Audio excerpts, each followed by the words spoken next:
Assalamualaikum warahmatullahi wabarakatuh. Selamat pagi, salam sejahtera buat kita semuanya. Anak-anakku, kita kembali bertemu belajar biologi tentang tipe sel.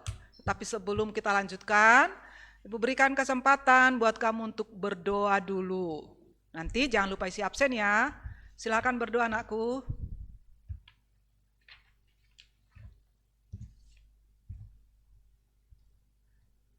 Oke, lanjut kita ya. Tipe sel.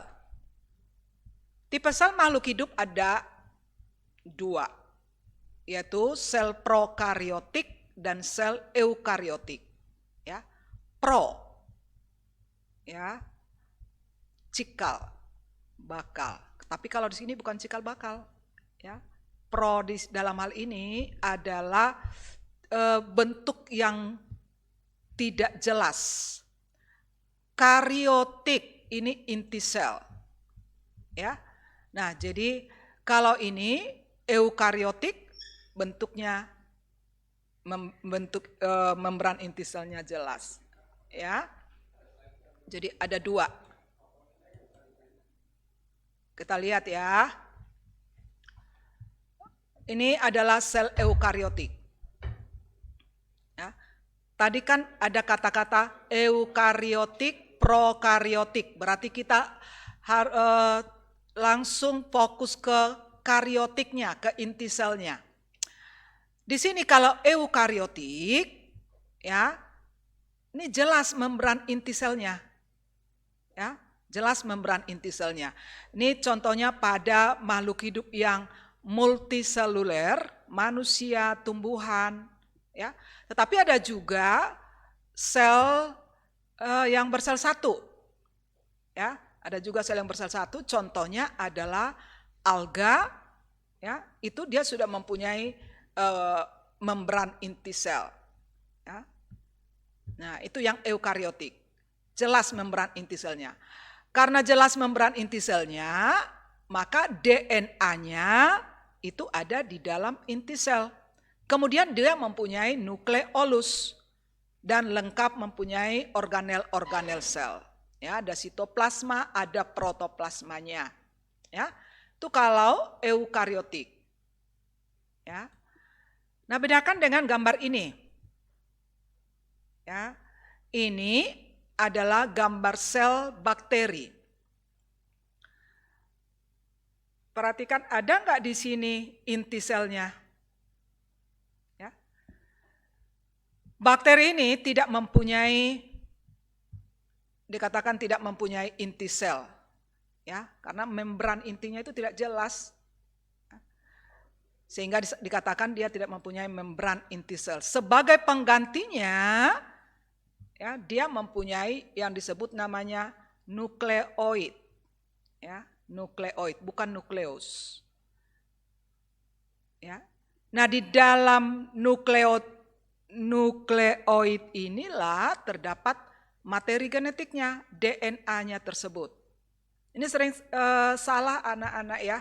Kadang-kadang anak-anak mengatakan DNA itu adalah nukleoid. Itu salah. Ya. Nukleoid itu adalah nukleus yang tidak mempunyai membran inti sel.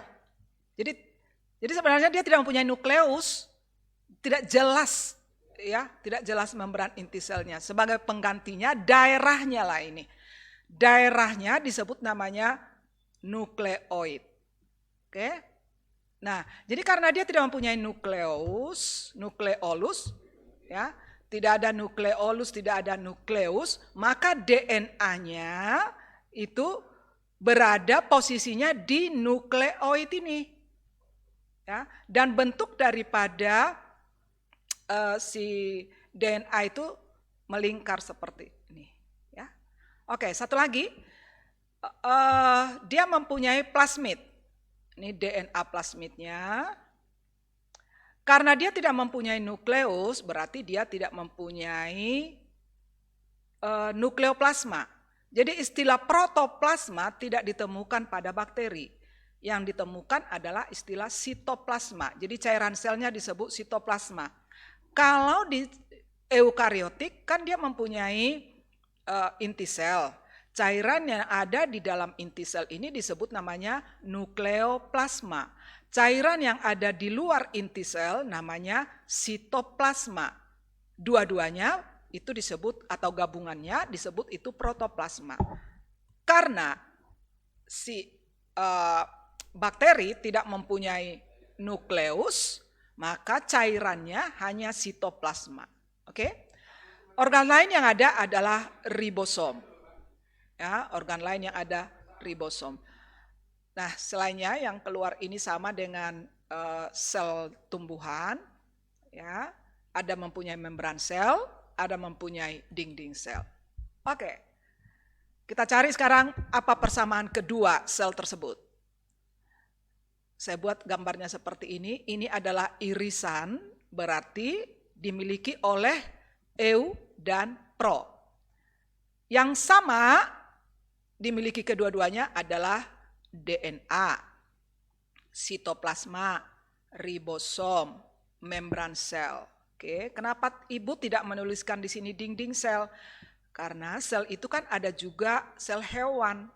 Oke, jadi tidak usah ditulis, tapi ingatlah bahwa sebenarnya sel yang eukariotik itu ada pada tumbuhan dan hewan yang multiseluler. Kemudian inilah yang dimiliki oleh sel eukariotik. Ukurannya besar, lebih kompleks karena lengkap organel selnya. Jadi ukuran selnya lebih besar. Ya. Organelnya lebih kompleks karena ada badan Golgi, ada ribosom, ada retikulum endoplasmanya, lengkap semuanya. Dia mempunyai nukleus, nukleolus, dan nukleoplasma. Oke, eukariotik terdapat pada uni dan multiseluler. Sementara kalau yang prokariotik ukurannya lebih kecil. Ya, contoh prokariotik itu kan hanya bakteri ya, jadi ukurannya lebih kecil. Nggak ada yang lain, hanya bakteri yang prokariotik dan archaeobakteri. Satu lagi. Kemudian dia mempunyai nukleoid, tidak ada nukleus. Oke, tidak ada nukleus, tidak ada nukleolus. Kemudian hanya satu sel. Bentuk dari DNA-nya sirkuler dan kemudian dia mempunyai plasmid. Itulah yang dapat Ibu sampaikan. Mudah-mudahan kamu dapat mengerti. Terima kasih. Assalamualaikum warahmatullahi wabarakatuh.